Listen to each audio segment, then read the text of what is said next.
Bonjour et bienvenue dans le ZCL News. Nous serons ensemble jusqu'à 14 heures aujourd'hui. On va recevoir JP Fronton qui est déjà avec nous, directeur artistique de l'association JP Fart. Il est là pour nous parler de la fête des mères et d'un événement qui est organisé sur Basser, n'est-ce pas?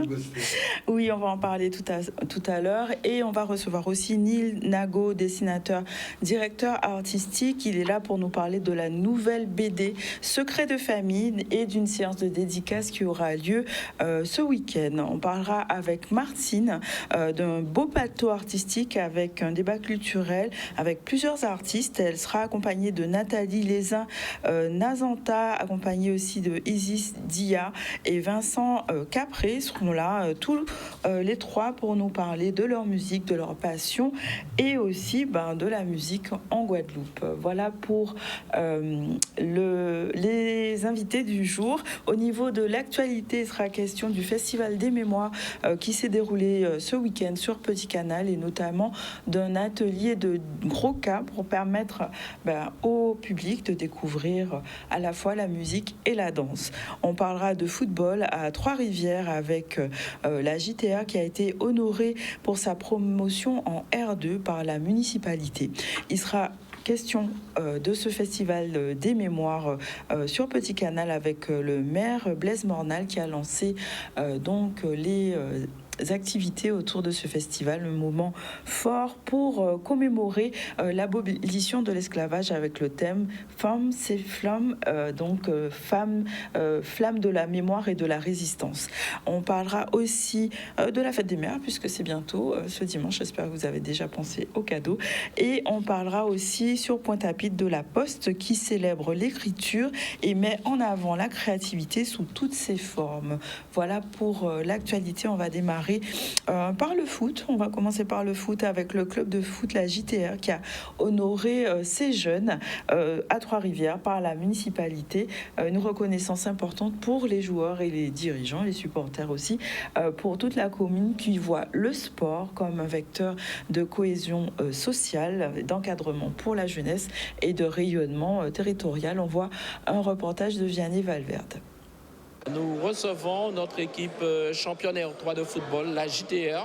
Et donc, nous avons voulu leur dire merci parce qu'ils rendent fiers notre commune cette année-ci en accédant au R2. Et par conséquent, il était important pour nous de pouvoir recevoir les jeunes, les encadrants, le staff, leur dire merci parce qu'à chaque fois qu'il y a une victoire, on rend fier une commune.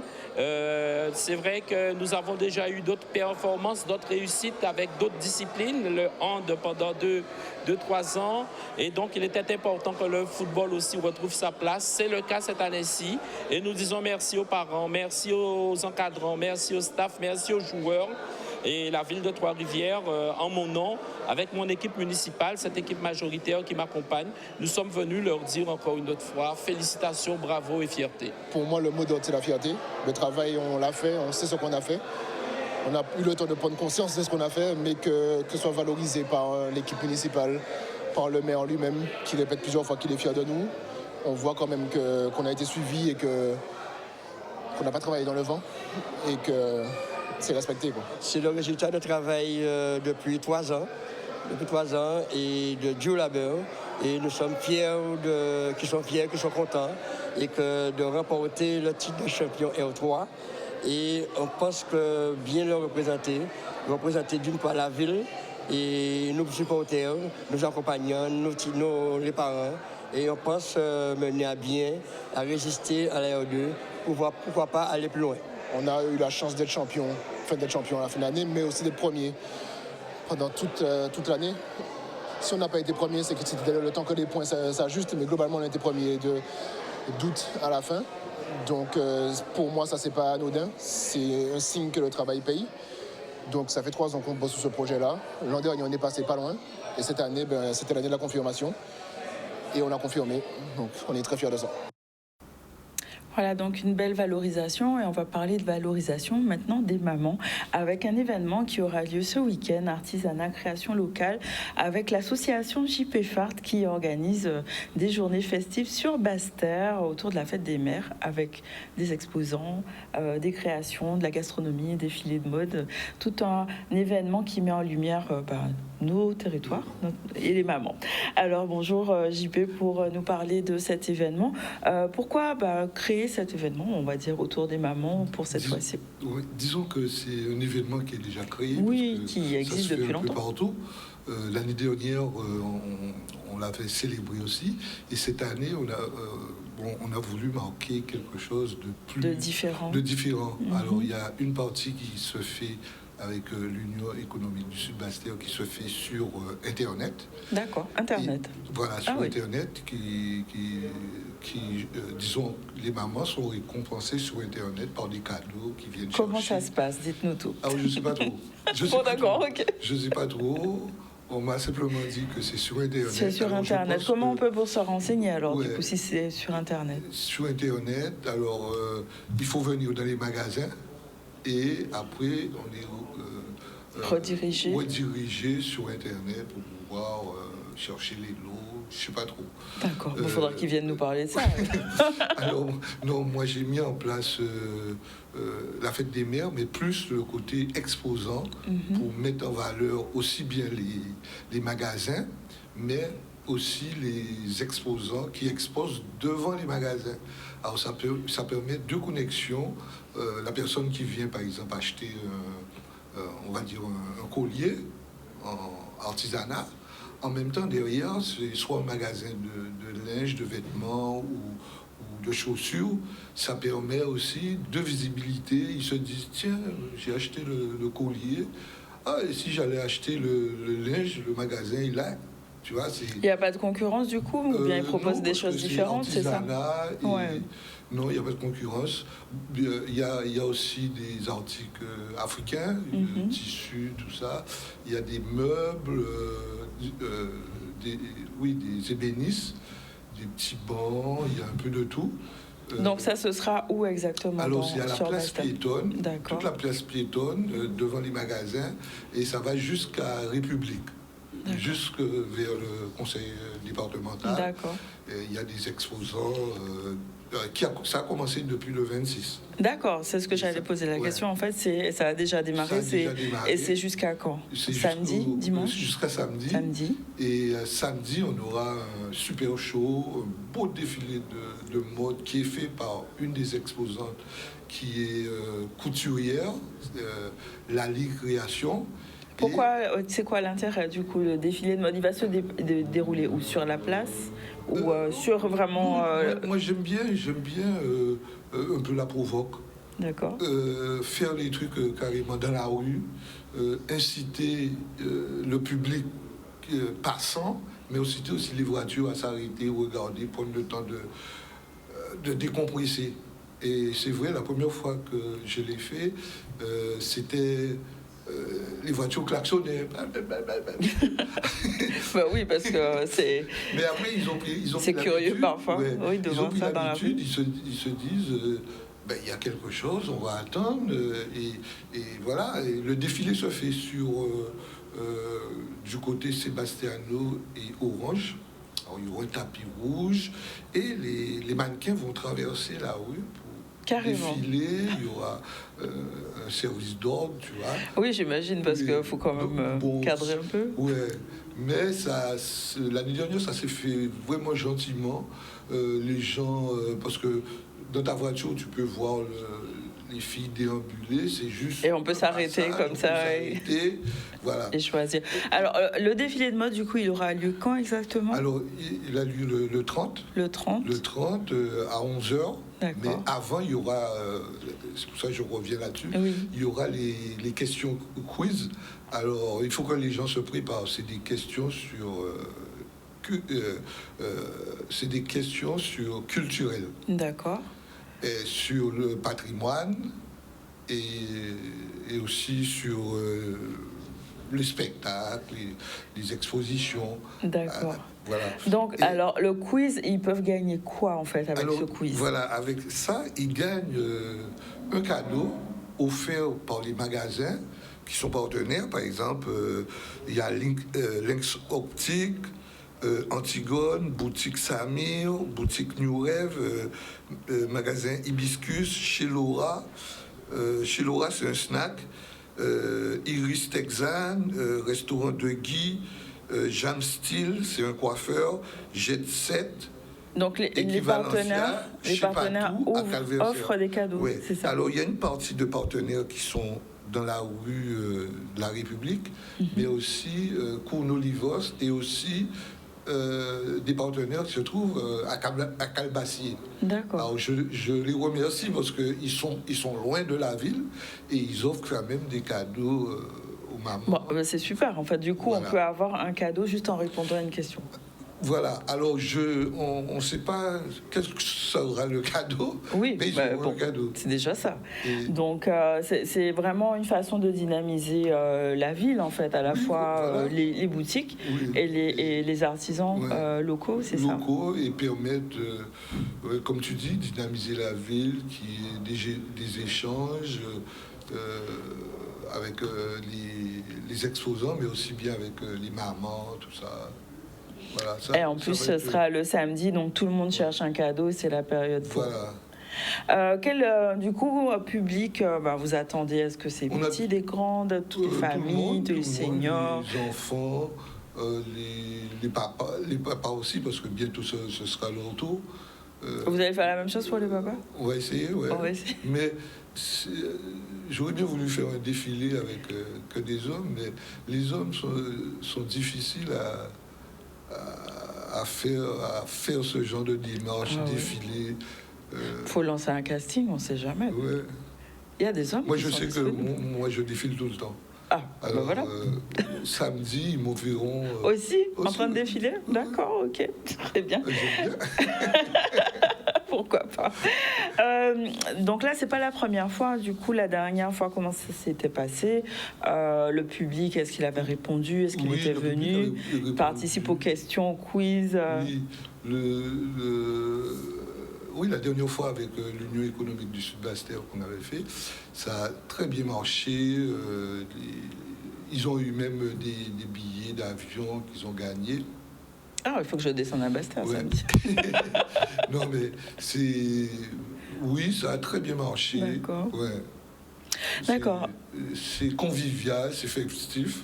C'est le temps de la matinée. Après, ça continue avec les exposants qui sont là jusqu'à Qui sont 17 ravis, heures. ça fait plus de mouvements, les gens ils viennent de toute mouvement façon et aussi acheter le but, aussi. Ouais, le but c'est aussi d'offrir aux exposants un espace pour qu'ils puissent vendre leur création. Parce que c'est pas évident de. Est-ce que les gens aiment beaucoup plus maintenant le local, l'artisanat? Est-ce qu'il y a un vrai Moi, je attrait pense pour qu'ils ça? ils aiment tout. Ils aiment tout. Ils aiment tout. Ils aiment l'artisanat, tout ce qui est local aussi. C'est vrai que les artistes, ils achètent la matière très cher.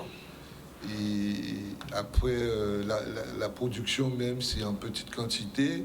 Et des fois, c'est des pièces uniques. Et donc justement, c'est l'occasion, je vois qu'il y a des bougies, des parfums aussi, des sacs, donc des objets vraiment très variés qui Il y seront aura aussi disponibles. des meubles. Des meubles. Quand je dis des meubles, c'est... Des gros meubles, genre bois payé et tout ça? Oui, D'accord. bois flotté, tout ça.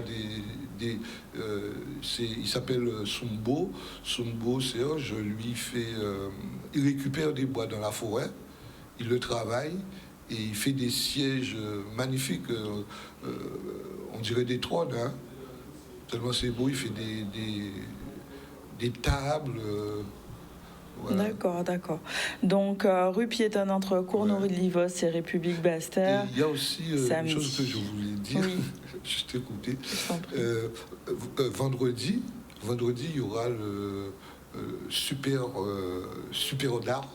Super quoi? Super d'art. Super d'art. Super d'art. Oui, ce Ok. sont des Bélinois Oui. qui sont du côté de... qui sont... qui sont de passage. Qui sont de passage. Et ils viendront vendre des sujets, des trucs comme ça. D'accord. Et ça va être où? Toujours à la rue piétonne. À la rue piétonne, ok. Ouais, ce serait que demain. Que demain? Oui, parce qu'eux, ils partent... ils partent après, oui. Donc, ils en profitent aussi pour vendre leur... Je parle l'esprit de... De partage. Oui, voilà, c'est l'esprit de partage, c'est tout. C'est tout. Bon, en tout cas, les femmes sont à l'honneur sur Basse-Terre et l'occasion de venir soutenir notre artisanat, mais pas que, aussi trouver des cadeaux uniques pour nos mamans. Ça a commencé, c'est jusqu'au 30, le défilé, c'est à 11h30, c'est ça? Oui, disons 11h. Disons 11h.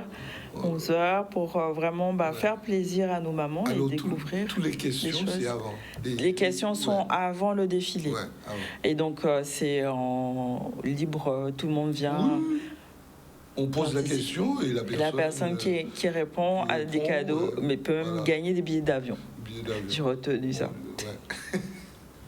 Merci JP pour cet événement qui permettra à de nombreuses personnes, j'imagine, de trouver ce qui leur convient pour les mamans et de consommer aussi local. Ouais. C'est aussi important. Je vais quand même remercier les personnes qui soutiennent l'événement.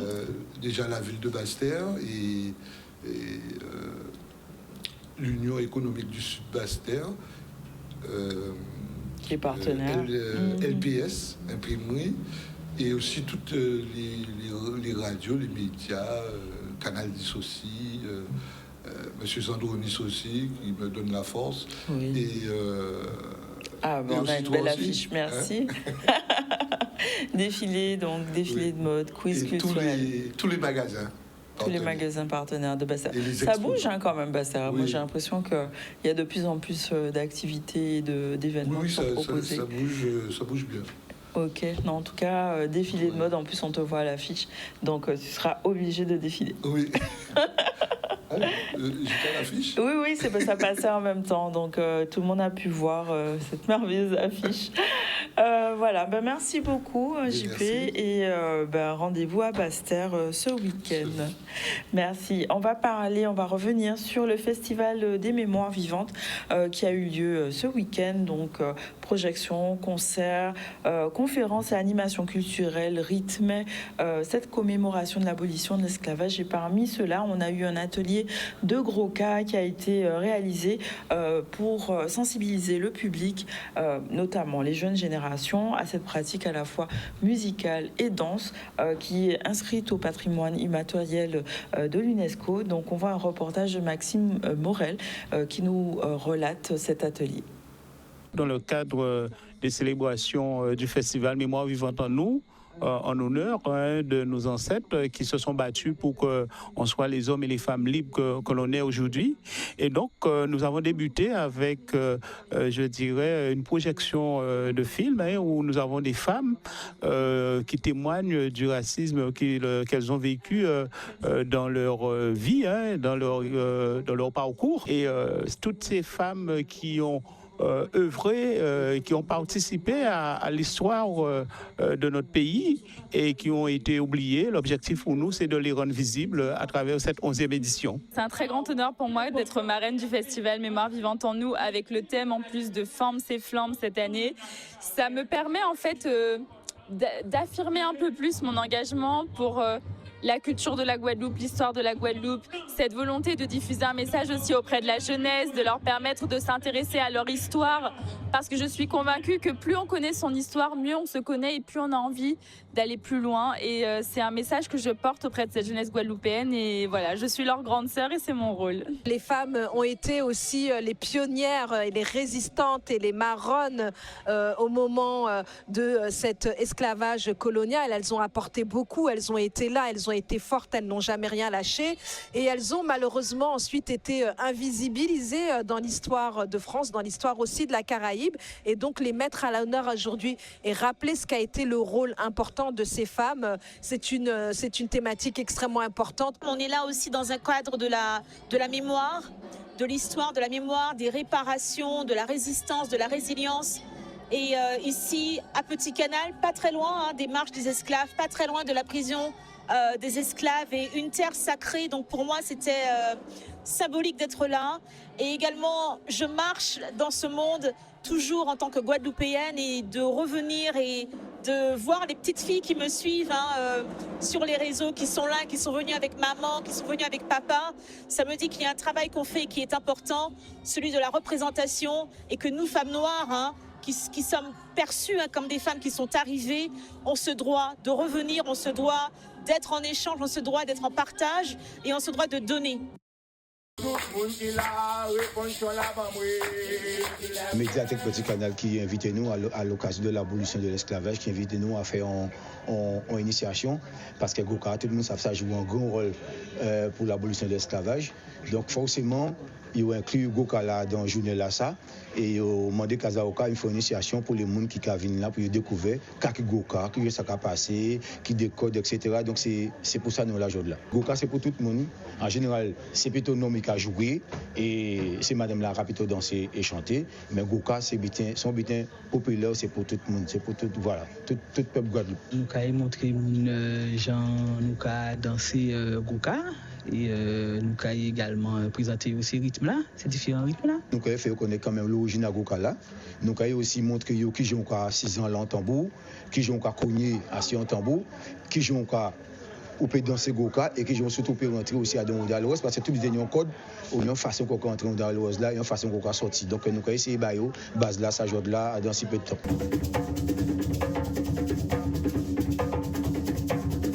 Chaque pays qui a les danses traditionnelles et tant nous, il faut nous véhiculer pour le plus grand nombre. Donc c'est pour ça que nous avons fait un travail lance-bétran et tout partout depuis plus de 16 ans. La transmission est très important et nous constatons que depuis nous commençons la transmission, nous, toutes les écoles de Goka, tout le monde qui est là bien avant moi, nous avons fait une transmission pour montrer les jeunes qui Goka là, ça sorti, qui gens pour pratiquer. Et depuis nous faisons ça, nous constatons que les jeunes adhèrent à la transmission là et la transmission a fait chimère et c'est très important la transmission.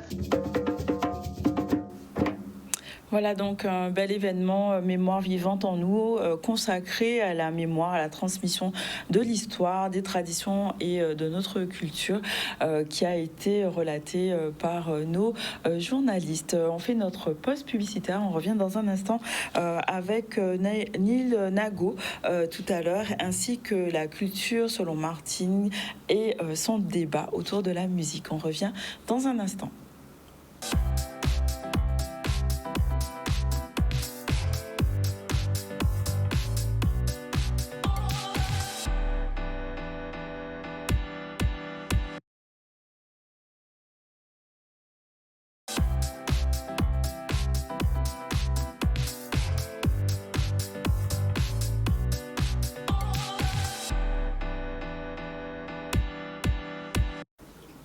Nous voilà de retour sur le plateau du ZCL. On va recevoir dans un instant les invités de Martine qui sera là avec nous pour nous parler de musique. On a plusieurs invités. Nathalie Lezin, Natanza, c'est ça, Isis Dia.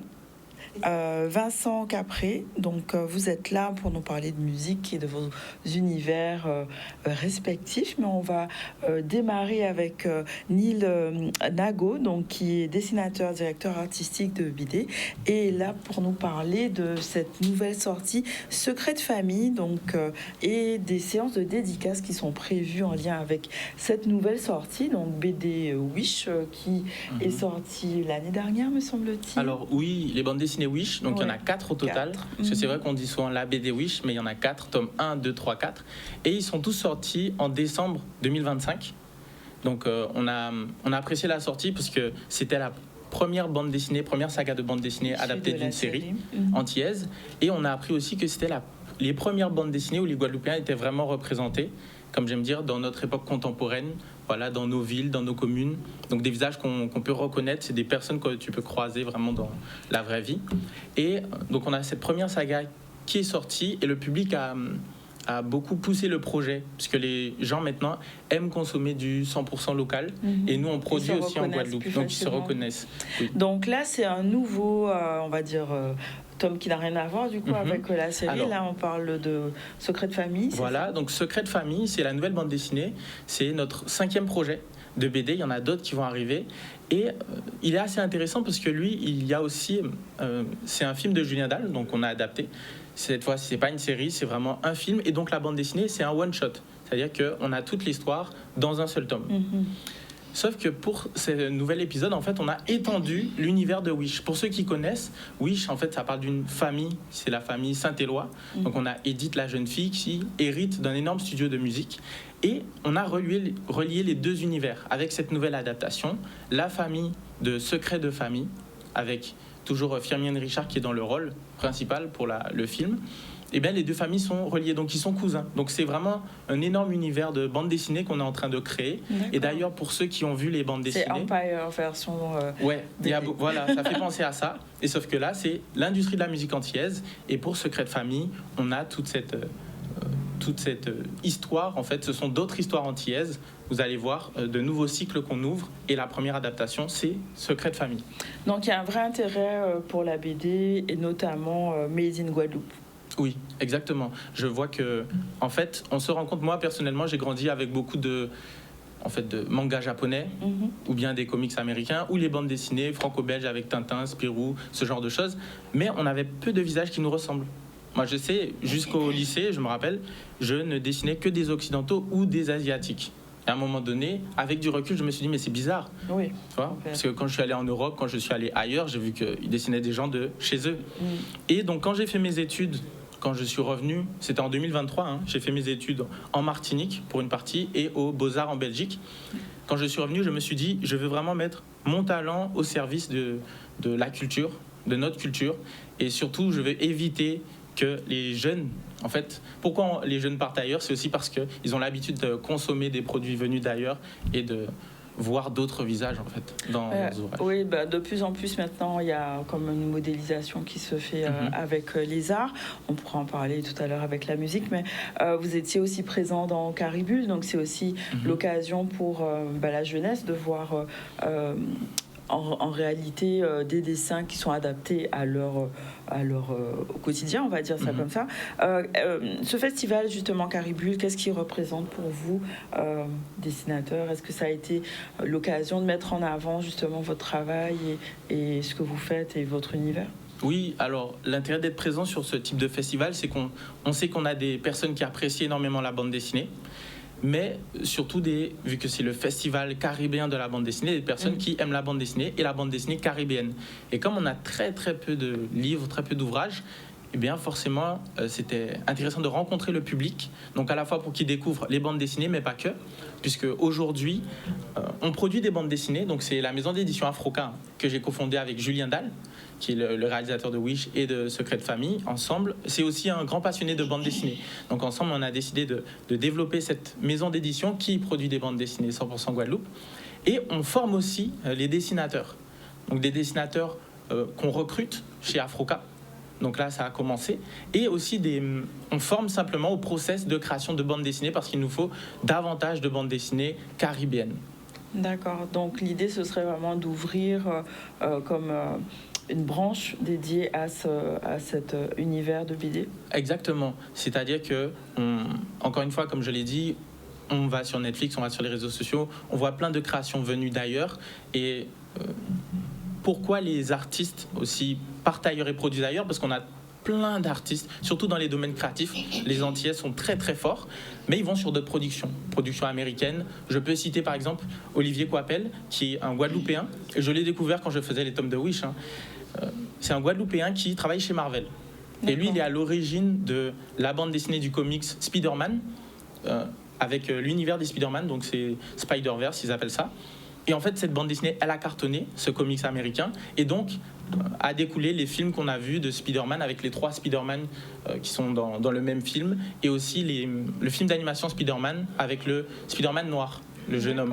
Oui. Donc ça vient du succès du comics, et c'est un Guadeloupéen qui l'a fait. Mais lui, il travaille avec Marvel. Il aurait pu être sur le territoire, mais je pense qu'une des raisons pour lesquelles il n'est pas sur le territoire, et c'est valable pour plein d'autres artistes qui sont très talentueux, parce que là on parle de production à plusieurs milliards quand même. Oui, bien sûr. Eh bien c'est parce qu'il n'y a pas d'école, il n'y a pas de formation et il n'y a pas d'industrie. Donc, justement, j'allais y venir. Est-ce que justement la BD, comme vous le dites, ça a l'air d'être un secteur qui peut être porteur économiquement. On parle d'ICC en Guadeloupe et c'est vraiment ça en fait que vous êtes en train de développer. Exactement, parce qu'en fait, la bande dessinée, c'est qu'un début. Ceux qui aiment la bande dessinée aiment aussi l'animation. Voilà, ils aiment les univers de manière générale. On a l'habitude de regarder ce qui se fait ailleurs. Tout le monde regarde Netflix, on regarde Amazon Prime, etc. C'est des univers qu'ils développent. Donc pour certains, ça vient de la bande dessinée, comme on en parlait avec les films Marvel. En fait, tout part des bandes dessinées. Dans les années 60, ça avait beaucoup de succès.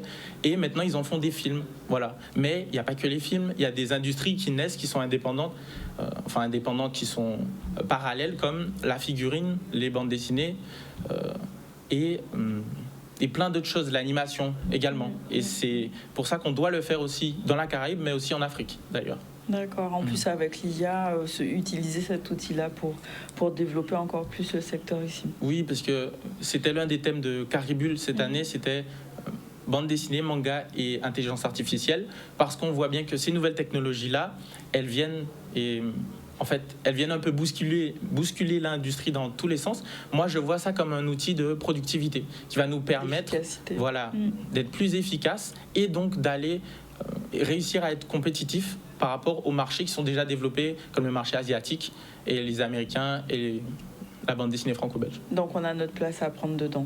Exactement. D'ailleurs, moi ce que je dis aux créatifs, c'est que pour les dessinateurs, arrêtez de représenter ou dessiner des choses qui viennent d'univers asiatiques ou autres, parce que les Asiatiques, les Occidentaux nous attendent en fait. Eux aussi, ils ont envie de découvrir nos univers, nos cultures. Ils ne les connaissent pas forcément. Donc c'est à nous de le faire. Donc vraiment une belle suite pour la BD. Et donc alors la BD Le Secret de Famille, donc c'est sorti.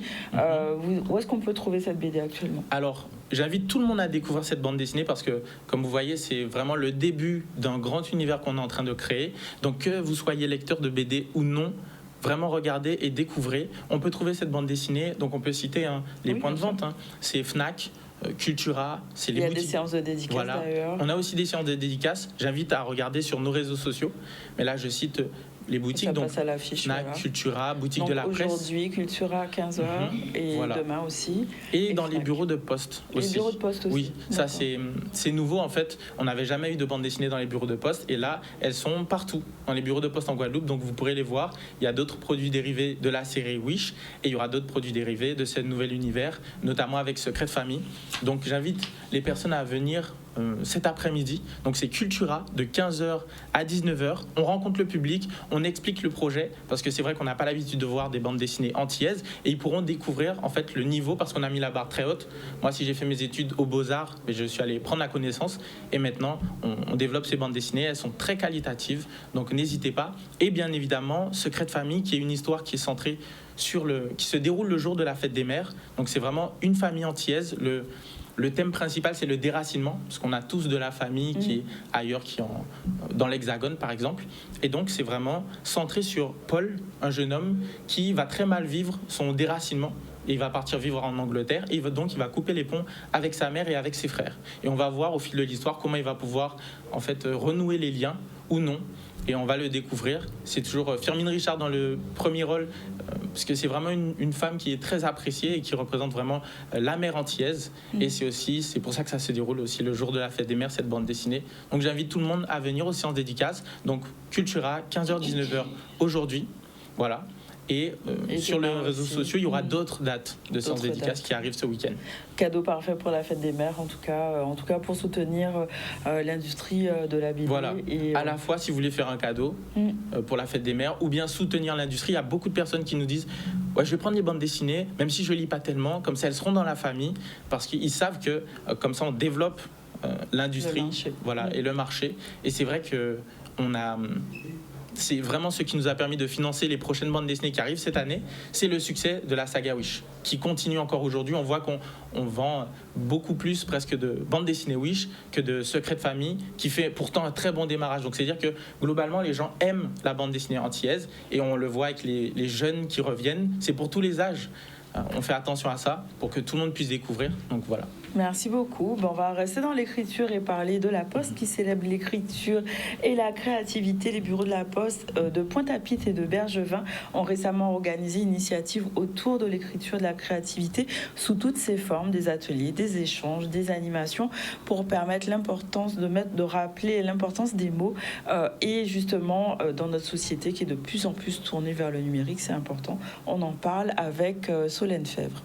Aujourd'hui, nous avons été conviés par la Poste à participer à la manifestation de la fête de l'écrit, puisque pour valoriser justement l'écriture, qui se perd un peu par les temps modernes dans lesquels nous vivons, et pour donner aux enfants, dans un autre cadre que celui scolaire, l'envie d'écrire différemment dans d'autres situations et plus réelles, entre guillemets, pour qu'ils puissent s'approprier davantage les codes d'écriture, le vocabulaire et tout ce qui va avec, et que ce soit dans le plaisir, plus que peut-être le caractère un peu plus contraint de l'école. Nous avons écrit des lettres pour les gens que nous aimons et nous avons fait des ateliers. Nous écrivons les lettres de l'alphabet en des grandes lettres, des petites lettres, et nous écrivons des mots de l'école, par exemple règles, stylo, tableau, et nous nous sommes bien amusés. C'est une fête qui existe au national depuis l'année dernière, et cette année, on a souhaité vraiment s'inscrire dans cette dynamique, tout simplement puisque de moins en moins de personnes ont le plaisir de recevoir une lettre, et quel plaisir quand on reçoit une carte, de pouvoir la garder, la relire, ça fait revenir des souvenirs. Donc voilà, c'était vraiment habituer nos jeunes enfants au plaisir d'écrire, d'envoyer, de faire plaisir peut-être à cette fête des mères qui approche, que l'écriture soit au cœur de nos sensations aujourd'hui. J'écris tous les jours parce que ma sœur et moi, on fait semblant d'être des factrices. Donc on livre des courriers à maman, à papa, et on écrit beaucoup aussi parce qu'on fait des dessins et des fois les gens ne comprennent pas ce qu'on dessine, donc on écrit ce qu'on a dessiné. Qu'est-ce que tu aimes dans l'écriture? Pourquoi tu aimes écrire? Parce que quand j'écris, c'est comme si je libérais des trucs qui m'emprisonnaient. Nous sommes partants pour l'année prochaine, donc je souhaite que d'autres écoles, d'autres classes nous accompagnent sur ce projet, et donc banco pour l'année prochaine, et on vous attend aussi également. Bonjour Martine, c'est du direct. On va parler avec Martine d'un débat culturel autour des musiciens, chanteuses de Guadeloupe, des artistes avec des univers très différents qui sont réunis autour de cette même passion, la musique, la transmission et la création. On reçoit donc plusieurs invités que je vais te laisser présenter. On lance le générique et on y va. Ok, ça marche. Merci.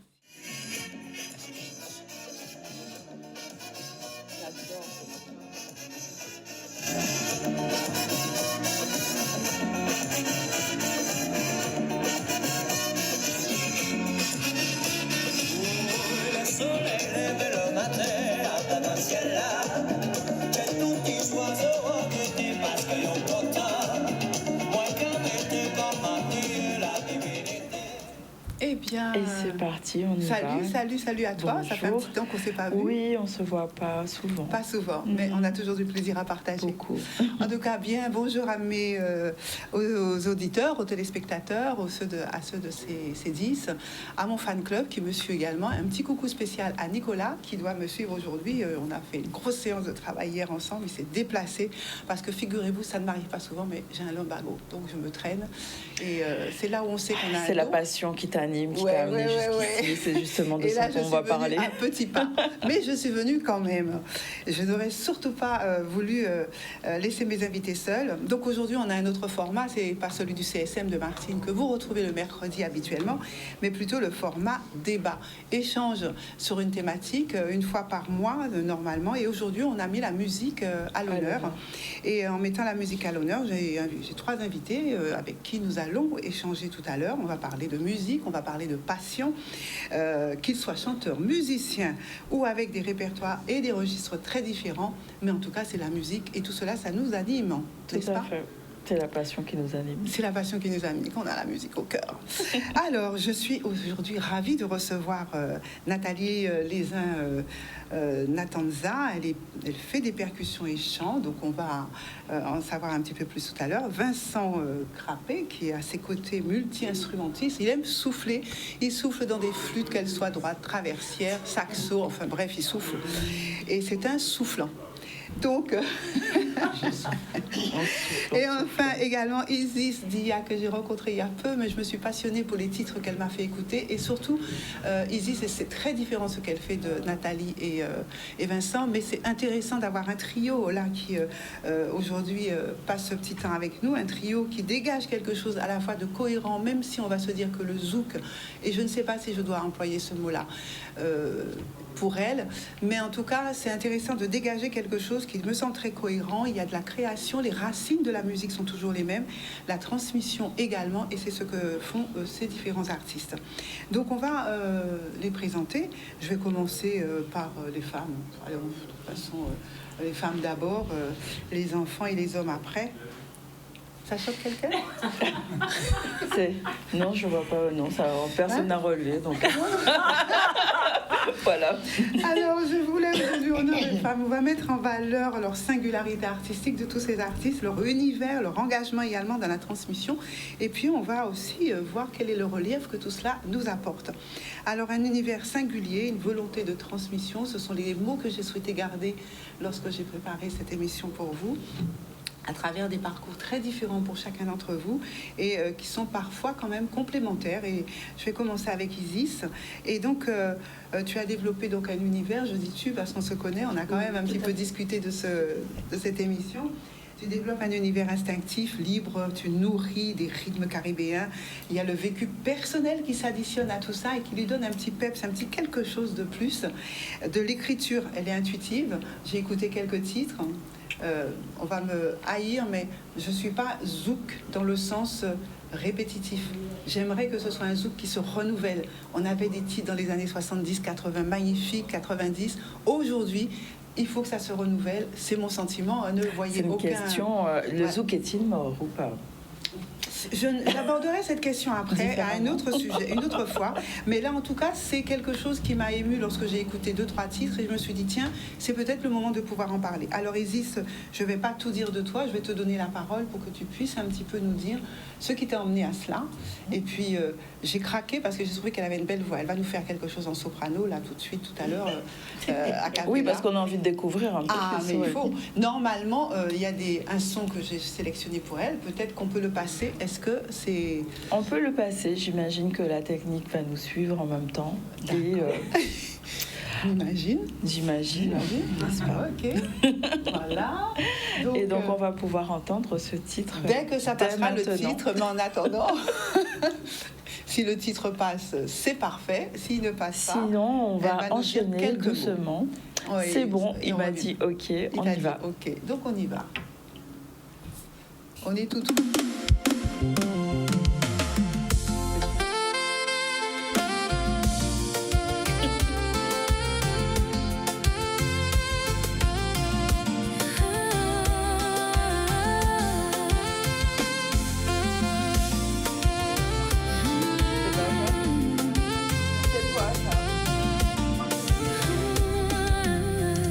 Caminho que nos esconde está cheio de armadilha. Alguém fazia dizer. J'attends, mais c'est pas ça que j'ai envoyé. Alors manifestement, il y a une erreur technique, mais ça va s'arranger. On est en direct, n'est-ce pas? C'est ce qui est bien, c'est que voilà, on démarre tout de suite dans le vif du sujet et. On n'est pas du tout stressé par ça. Non, mais de toute façon, les choses se font comme elles doivent se faire.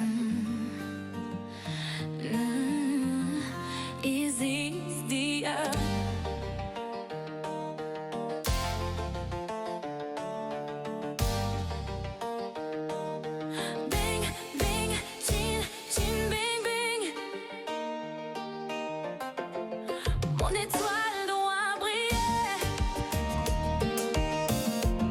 Après chaque effort, je craque, comme si c'est jamais pour être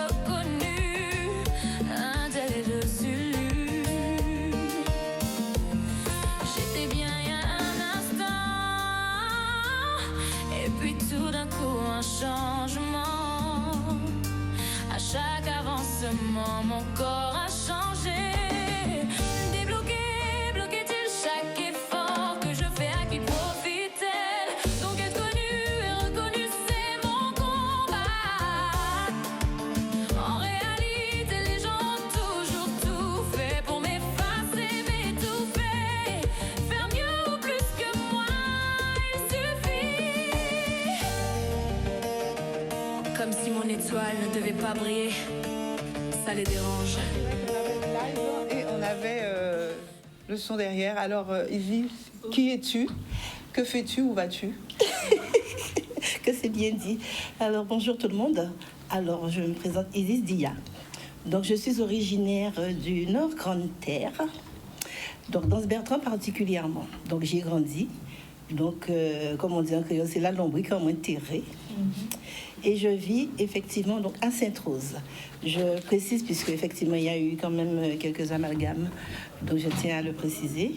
Et donc natif Lance Bertrand, en Soise d'origine, donc j'ai grandi auprès de la mer.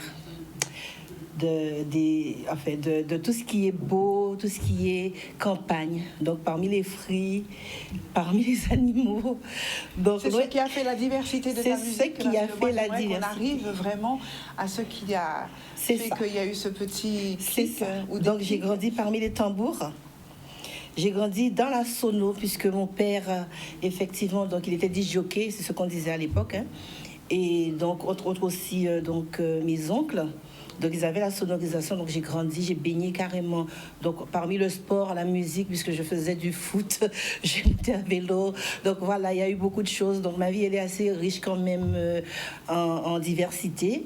Et ça m'a permis effectivement donc, de voir les évolutions de diversité musicale, on va dire, hein, que je me suis accrochée. J'ai toujours écrit, puisque un petit peu pour être, on va dire, dans l'âme, on va dire, mais sans donner effectivement beaucoup plus de... sans m'accrocher plus à ça. C'était des mots, ça restait... L'envie de la musique, au-delà d'être dans une famille où la musique baignait autour de toi, comment t'est venue l'idée de chanter, de reprendre la musique et surtout de créer, parce que tu es compositrice, pardon, oui, si on peut dire. Et donc... comment ça s'est passé, ce moment-là? Alors, ce moment-là est venu précisément puisque j'ai eu une association il y a quelques années de cela. Et effectivement, en fin d'année, on avait pour habitude d'organiser, que ce soit des kermesses, le téléthon, du gospel, puisque j'en ai fait aussi un peu. Et donc, on avait l'habitude d'organiser des manifestations publiques pour pouvoir animer le secteur, faire découvrir effectivement la diversité, donner de la joie, puisqu'on se disait que le Noël, déjà, ça tournait un petit peu autour de Noël. Le Noël, dans temps longtemps, avec l'esprit vraiment de partage, avait tendance à se perdre un peu. Donc, on perdrait un petit peu la culture, les racines de ce qu'on a connu d'antan. Et j'ai commencé déjà par ça. Donc j'écrivais effectivement des titres qui me sont propres. J'ai repris aussi des titres avec des groupes connus. Et l'engouement de la scène m'est venu au fur et à mesure, effectivement, où j'ai eu l'occasion, effectivement, de proposer quand même des textes, des gens qui n'étaient pas trop, peut-être enthousiastes forcément sur le moment. Mais je me suis dit un jour, puisque j'ai passé... combien de temps? Une longue période de maladie, donc quand même 6 ans, c'est pas rien. Et encore aujourd'hui, il y a encore des stigmates, on va dire. Et effectivement, pour me relever, j'ai commencé par me puiser cette musique, en faire une thérapie, en fait. En faire une thérapie et me dire que, oui, ça nécessite d'être écouté, d'être entendu, puisque je ne suis pas la seule. En parlant, en échangeant avec certaines personnes, on me disait souvent, mais il y a pire que toi. À force d'entendre, oui, il y a pire que moi. Mais il y a pire que moi, oui, mais il y a moi. Il y a moi. Alors Isis, donc tu as commencé à chanter à partir de cette expérience, mais ensuite, comment les choses se sont passées? Comment ça a évolué? Alors, évolué, donc effectivement, donc j'ai commencé, donc c'est en 2025. En 2025, Isis Dia prend naissance. Et mon premier titre, donc Mon Étoile, hein, qu'on vient d'écouter.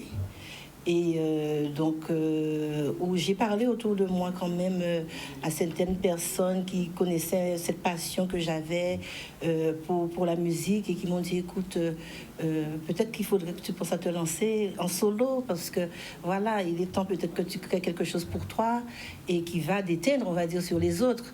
Donc, ce que tu fais quand même a une particularité.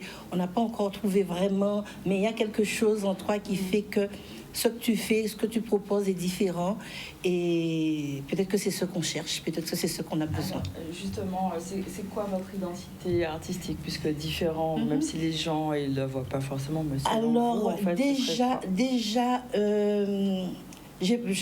j'appuie beaucoup sur les émotions, on va dire. Ma particularité, c'est ça, parce que je suis une femme qui est très émotive, on va dire. Et c'est vrai que bon, j'ai des artistes que j'affectionne, que je suis fanatique, on va dire, il faut le dire aussi, puisque rien ne vient de rien, hein, il faut se l'avouer. Et effectivement, j'ai eu l'occasion de faire des lives avec un petit groupe à l'époque qui s'appelait Symbiose, où j'ai œuvré pendant quelques années. Donc, on était sur les podiums, comment dire, on manifestait différemment, on animait dans différentes structures et ça m'a plu vraiment. Donc je me suis dit que je vais y réfléchir. Et puis, mais dans la maison, dans la cuisine, je fredonne, voilà et tout. Et puis, un jour, je dis à ma petite équipe, on va dire, ma petite équipe, que je salue en passant, je pense que je vais me lancer. On va faire quelque chose. Je ne sais pas si je suis prête, mais on va faire quelque chose. C'est en faisant qu'on est prêt, mais du coup, est-ce que c'est facile ou difficile facile, pas de du trouver tout. sa place? Pas du tout, puisque le monde de la musique, elle est vaste. Elle est vaste. Limite effrayant, puisque je le dis, puisque ça c'est moi qui le dis, mais limite effrayant, puisque cette diversité, on a tendance à s'y perdre malgré tout. J'entends autour de moi que le zouk se perd, que voilà.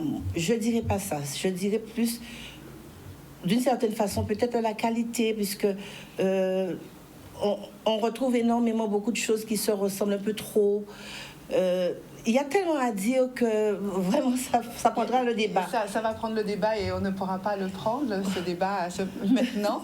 Mais en tout cas, tu nous as mis déjà sur la piste sur un certain nombre de choses qui posent question. C'est ça. Et ça mériterait une vraie réflexion.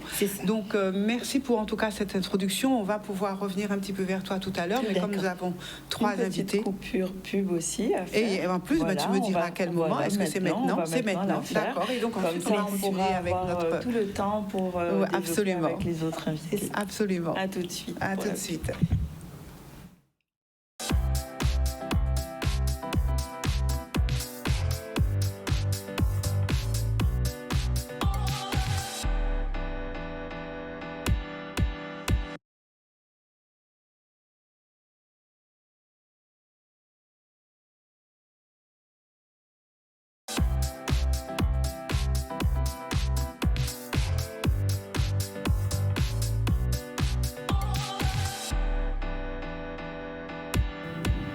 Voilà, de retour sur le plateau et on avait déjà un débat off pendant la publicité qui était fort intéressant. Je pense qu'on va pouvoir le mettre en lumière. Et donc, Martine est avec nous aujourd'hui avec des musiciens, des chanteuses qui nous parlent de leur passion et notamment de la musique.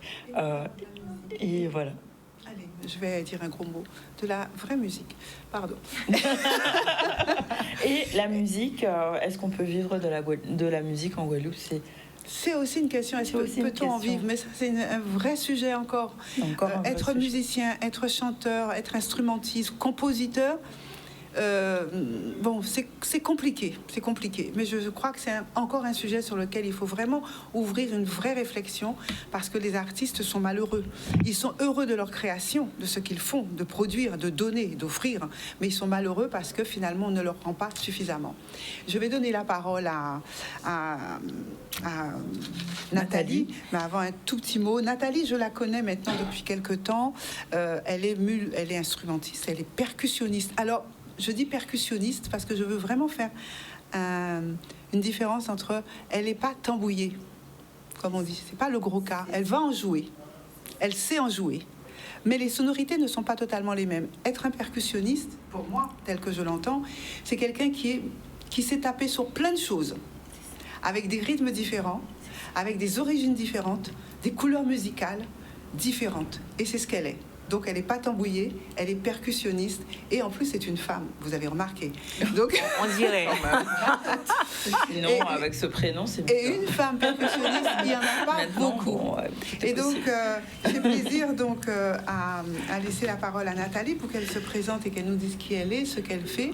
Au-delà de ça, c'est parce qu'une petite parenthèse, elle est percussionniste, mais c'est aussi une femme que j'ai découvert sur un aspect différent qui est celui de l'écriture. L'écriture musicale sûre, mais l'écriture pour enfants. Elle a publié des ouvrages pour enfants, des contes, et elle le fait. Des contes musicaux, du coup? Oui, alors peut-être pas, mais elle va nous en dire 2 mots. Et elle a une imagination créative qui est sans borne. Donc, elle touche à tout. Donc, c'est vraiment intéressant d'avoir des personnes comme ça que nous avons sur notre territoire, à qui il faut donner de la visibilité. Nathalie, qui es-tu? Alors, tu as très bien décrit le personnage. Effectivement, je suis rythmicienne avant tout. J'aime beaucoup le rythme. Donc j'aime beaucoup de percussions différentes, évidemment le ka, évidemment, mais j'aime aussi les percussions mandingues, océan Indien. J'en ai beaucoup pratiqué avec les copains de l'océan Indien, avant de faire le grouka d'ailleurs. Après, j'en ai eu un peu marre de connaître les musiques des autres et pas la musique de mes origines. Je me suis dit, bon, je vais quand même apprendre un peu de grouka, parce que après, ça m'a donné une colonne vertébrale que j'avais pas avant. Mais je suis surtout quelqu'un qui aime le rythme, les placements rythmiques, la culture rythmique, que ce soit américain ou soufi ou n'importe quel endroit, ou Guadeloupe. J'aime le rythme, j'aime ça. Je trouve que le rythme fait partie de tout, du cosmos, de nous, de notre corps. Tout est rythmé. Et c'est le rythme avant tout, le groove, le rythme simple, le rythme compliqué. J'aime ça. Voilà, ça c'est moi. Et comment le rythme et les percussions sont arrivés dans votre vie, du coup, en dehors de la naissance, puisque bon, le rythme basique, c'est le cœur, mais sinon, après... Alors, comment ça arrivé? En fait, j'ai toujours eu ce truc de faire des claves. Je ne sais pas pourquoi. Je suis peut-être née avec une clave dans les mains. Je sais pas. Peut-être que le cordon ombilical, je faisais tac-tac. En fait, tu as quand même fait un petit peu de formation dans des écoles de conservatoire. On va dire qu'après le clavier dans le ventre de maman, il y a quand même eu un parcours sup musical. Donc, tu peux nous en dire 2 mots parce que c'est intéressant quand même de... Mais quand j'étais petite, j'étais à l'école, j'étais toujours celle qui avait les manches à balai pour faire la clave, et j'ai toujours la particularité de chanter et de jouer en même temps. Donc quand je suis arrivée en France, j'étais au théâtre Trévis, c'est un théâtre où il y avait Jamel Debbouze, tous ces gens-là, et moi à l'époque je galérais, donc je ne savais pas trop quoi faire en art. Et puis il y avait une paire de congas, ce sont des percussions afro-cubaines qui étaient sur scène, qui appartenaient à l'ingénieur du son. J'ai eu un coup de foudre pour l'instrument. C'était une scène ouverte d'acteurs, de comédiens, de comiques. Et à côté, il y avait un orchestre qui faisait des musiques très courtes, on appelle des jingles. Et les musiciens avaient oublié une paire de congas. Donc je me suis rapprochée comme quelqu'un qui tombe amoureux et qui va vers quelqu'un. Et l'ingénieur du son qui avait laissé son instrument m'a dit, tu veux jouer? J'ai fait oui, et voilà, je suis là aujourd'hui. Percussionniste. Okay, d'accord. C'est un shortcut quand même, j'imagine, parce qu'il a dû se passer pas mal de choses. Oui, après j'ai appris. Au début, on croit qu'on sait jouer, donc on fait plein de bordel, on croit qu'on sait faire. Et puis on se rend compte qu'on ne sait pas jouer. Donc on commence à apprendre à avoir des professeurs, à rentrer au conservatoire, on se forme. Je me suis beaucoup formée, j'ai eu pas mal de maîtres. D'ailleurs, merci beaucoup à ces gens-là, à ces messieurs qui étaient assez... Les maîtres sont durs, hein. Ça joue pas, mais c'est comme ça qu'on apprend. C'est comme ça qu'on apprend. Tout à fait. Et donc, du coup, là, vous transmettez aussi, c'est ça? Oui, j'aime beaucoup la transmission. Je suis quelqu'un d'assez empathique, donc j'aime bien donner, j'aime bien aider, donc ça fait partie aussi de la transmission. Donc je donne des cours aux adultes, aux enfants de percussion, et pas que, je fais aussi des cours d'autres choses, d'écriture, de contes. On parlait des contes, justement, voilà. Est-ce que ce sont des contes musicaux ou bien pas du tout, ou bien ça peut être mixé? Il y a toujours, comme je suis musicienne, quand j'ai cette chance, tout le monde n'a pas ce privilège, hein. Quand je compte, j'ai la chance d'avoir l'outil de la musique, donc ça permet aux gens de ne pas avoir que la voix parlée, Donc je me dis, tiens, je vais faire une chanson, je vais prendre le tambour. Et aussi des instruments africains comme le ngoni, c'est une espèce de kora africaine. Je peux en jouer un peu, ou la petite sansa, le piano à pouce, pour agrémenter l'histoire et que la personne n'ait pas que de la voix parlée, qu'il y ait aussi la musique qui illustre l'histoire. Et est-ce qu'on peut parler justement de la place des femmes dans les musiques percussives? Est-ce que, de votre regard oh là là, un peu large, il n'y en avait pas beaucoup. Maintenant, il y en a de plus en plus. Il y en a beaucoup. Je vois qu'il y a les donzelles, il y a Femme Kika, il y en a beaucoup de groupes de femmes ici en Guadeloupe. Koseika aussi. D'ailleurs, vous avez des noms, allez-y. Il y en a beaucoup qui font du très très bon travail de grande qualité. Après, ce qu'on ne voit pas beaucoup, j'ai été à Petit Canal au Festival de la Pollution. Il n'y a pas beaucoup de femmes maquets. Il y en a, hein, mais on ne les voit pas. Des marqueuses qui en voient, il y en a. J'en ai déjà vu 3-4, mais on ne les voit pas assez. Ça veut dire quoi? Qu'il y a encore du travail à faire là-dessus? Oui, je pense que moi, je le vis. Je vais parler pour moi. On a quand même un petit peu peur parce qu'il y a le côté qui est normal de respect, de conservation de la culture. Normalement, c'est les hommes qui jouaient du cas et qui faisaient les marquages et tout. Maintenant, les femmes s'y mettent, mais on a toujours cette peur de ne pas être aussi bien qu'eux, ou de mal faire, ou d'être jugées. Donc, on a du mal aussi à y aller.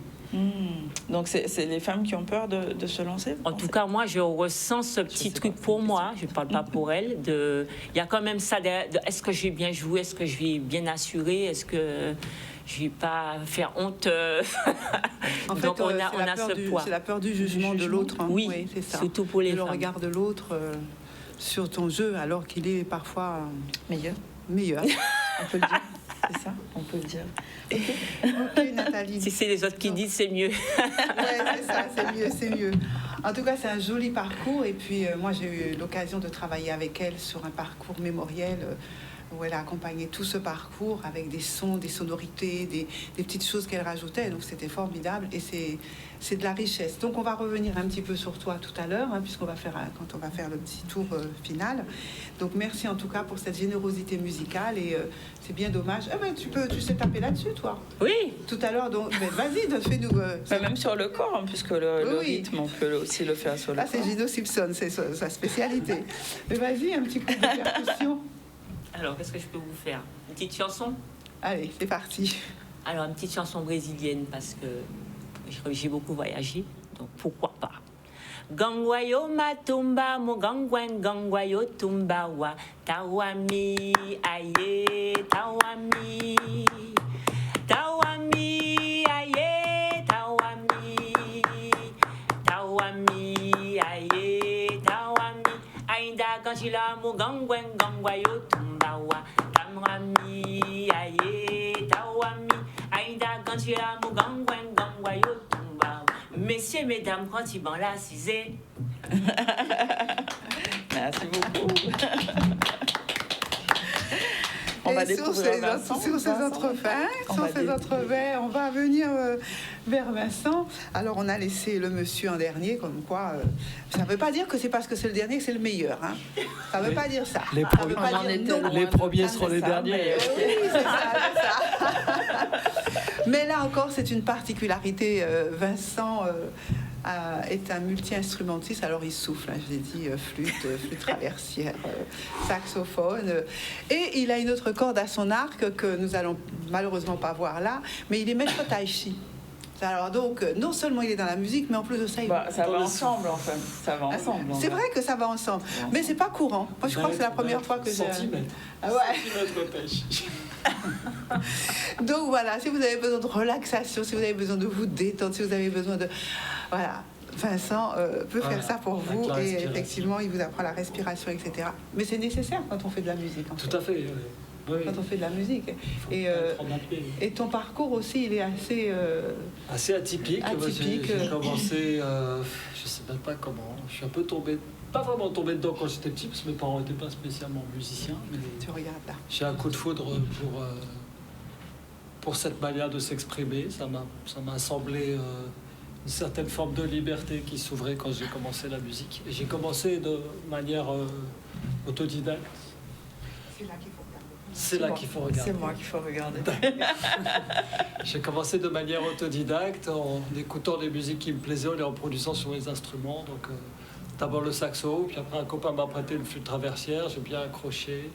Et de fil en aiguille, je suis allé un peu découvrir toutes les musiques avec un très bon professeur de flûte traversière que j'ai eu, un Argentin, qui m'a vraiment initié à la musique autrement que ce que peuvent faire des conservatoires. Donc, avec derrière tout le background culturel et toute l'histoire et tout ce que peut véhiculer la musique au-delà de la forme, quoi.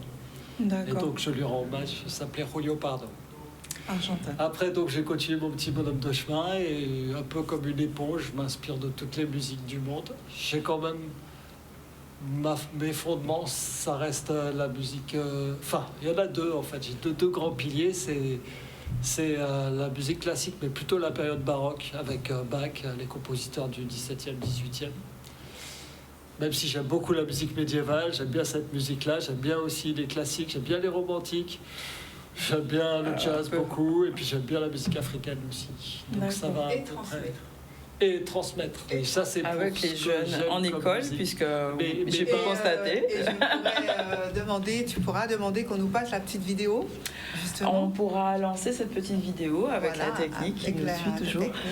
Voilà, qui nous montrera le travail qu'il fait dans les écoles. Non, on peut pas. On peut pas, apparemment. Pourquoi ? Je ne sais pas. Donc on aura cette information tout à l'heure, mais j'ai pu voir en live des ateliers qui ont été menés. Oui, tout à fait, oui. Voilà, donc comme j'aime la musique et que j'aime transmettre, donc je me suis dit, il faut que je trouve un moyen de transmettre la musique.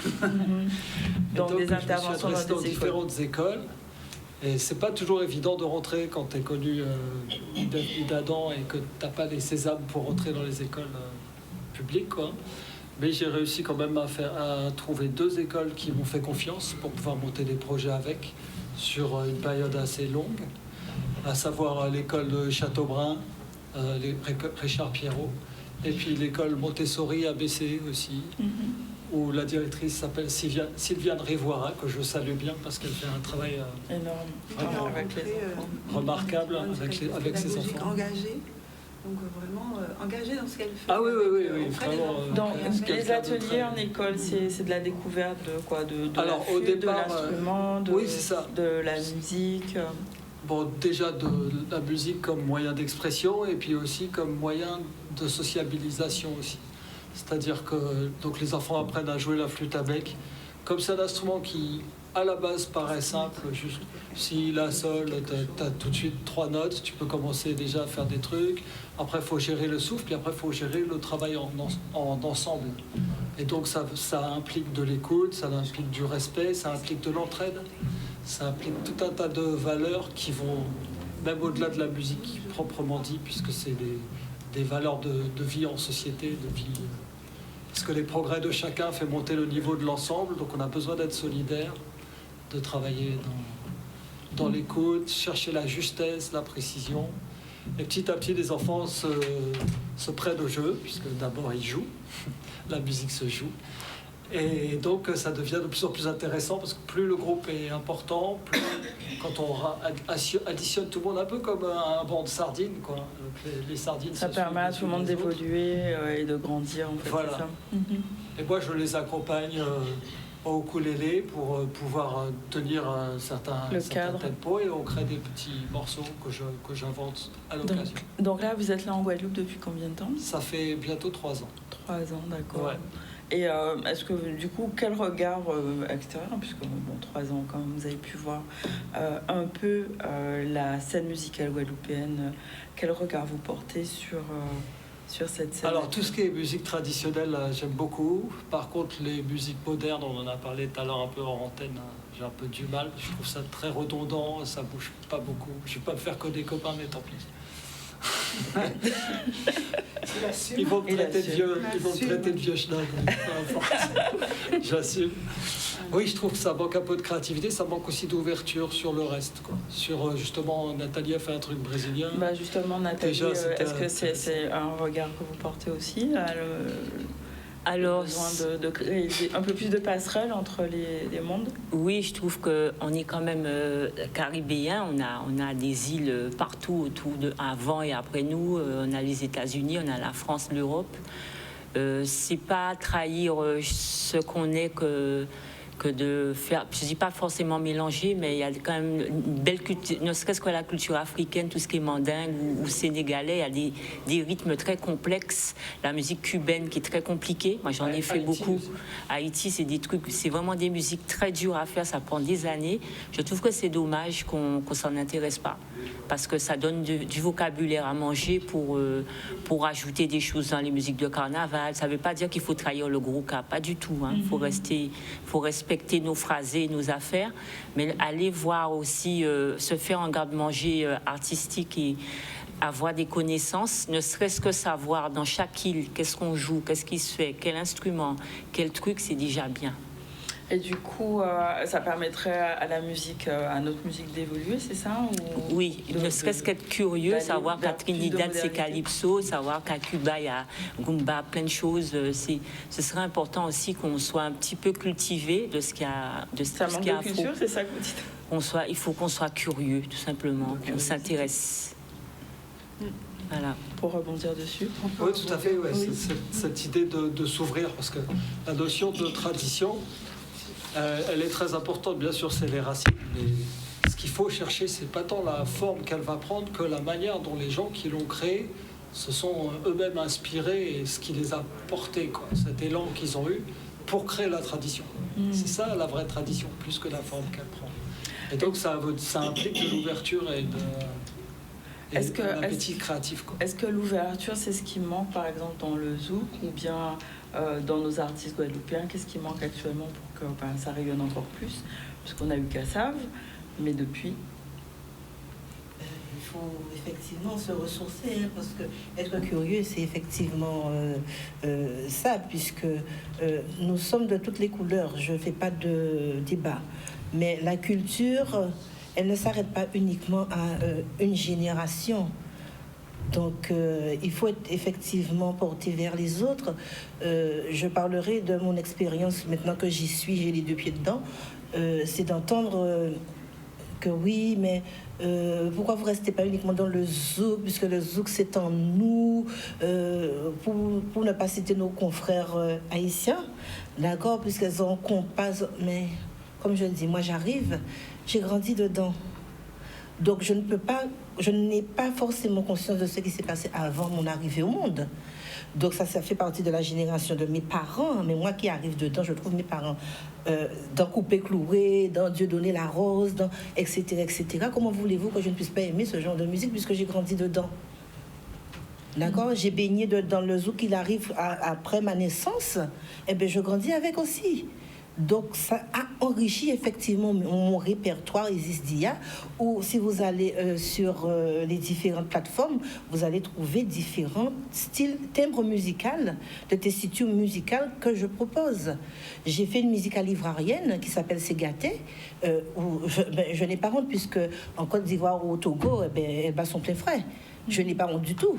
Donc j'assume ma diversité musicale parce que ça n'a fait que enrichir en tout cas ce patrimoine que je suis en train de construire, que j'ai trouvé, mais que je viens enrichir à ma façon, à moi.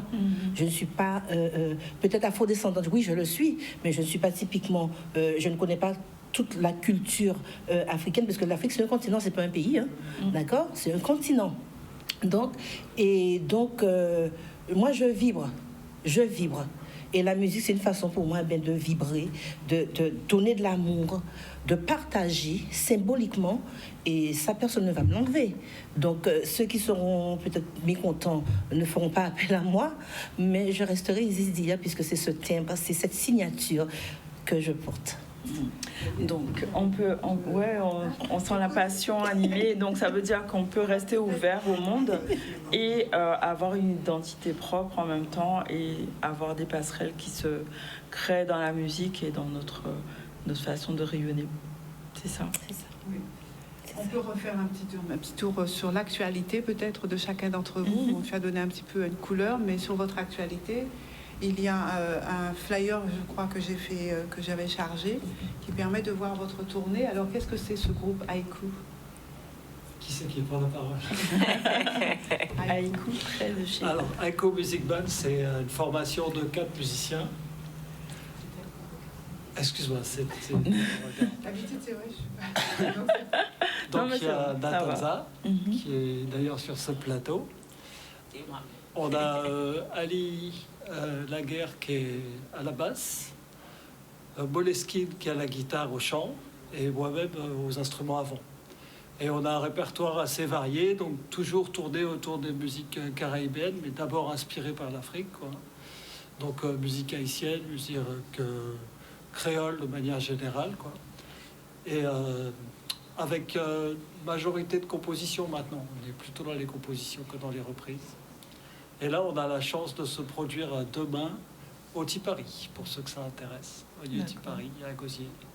Très bien. Donc demain soir, on y sera. Après, on a le Baoli, après on a le Nakama, on a le Nil, etc. Enfin, vous pourrez voir sur l'affiche. D'accord. Ça, c'est nos dates pour d'ici la fin du mois de juin. Ensuite, on part en vacances.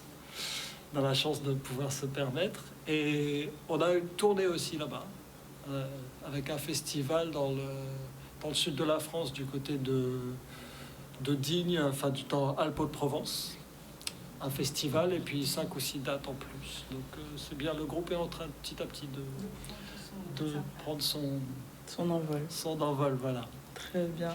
Et donc, toujours avec des bonnes racines, racines et des ailes, comme dit. Des racines et des ailes. Et ici, du coup, on a la possibilité aussi de pouvoir quelque part.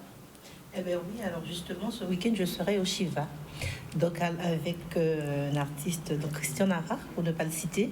Et ce sera spécialement, en tout cas, dédié aux femmes. Donc voilà, donc ce samedi, au Shiva. Ben, c'est bien, on peut aller danser pour la fête des mères. Tranquillement. Donc ton actualité est celle de... Oui, parce que je suis la percussionniste du groupe dont on a parlé avant. Choriste aussi, chant lead pour certains morceaux. Donc j'ai la même actualité. Et j'ai aussi un petit atelier que j'aime beaucoup, que je fais le mercredi matin pour l'association Éclat de quartier qui est formidable. Et qui se trouve au Moule, au quartier de Cadenet. Et là, c'est un atelier génial parce que les enfants, ils font des dessins, on fait de la déco, on fait des vidéos, on fait des contes, on fait de la musique. On s'éclate et il y a tous les âges confondus et c'est vraiment créatif. Et en plus, on est écolo puisqu'on utilise du papier carton, le recyclage. Et où est-ce qu'on peut s'inscrire pour cet atelier? C'est Éclat de quartier, association Le Moule. Voilà. D'accord. Très très bien. Voilà, sur Facebook. D'accord. Sinon, Martine, on a un salon senior. Oui, j'ai une petite actualité. Oui, quand même. Ah, petite, j'aime bien. Au CBC, j'arrive, tu fais des trucs petits, quoi. Vas-y. C'est la 9e édition de ce salon senior qui, figure-toi, a une thématique que j'aime bien, qui est l'amour et la bienveillance. C'est quelque chose qui est important, je crois, dans notre quotidien, dans notre monde, de le mettre au cœur de ce sujet. Ça nous permet de relier justement tout le monde, de relier les enfants, de relier à soi-même, parce que c'est important. Toi, tu sais à quel point l'amour de soi est important, parce que lorsqu'il existe, on peut en donner aux autres. Si on s'aime pas, on ne récolte pas. Non, ça c'était pour les grains. Si on s'aime pas... C'est pareil pour l'amour. C'est pareil, exactement. Exactement.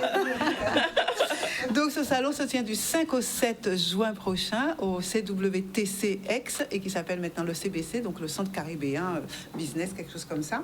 Et avec cette thématique, il y a des stands, il y a des conférences, il y a des ateliers, il y a aussi de l'animation. D'ailleurs, j'avais sollicité cette dame pour venir nous faire une soirée, un après-midi conte et percussion sous le baobab.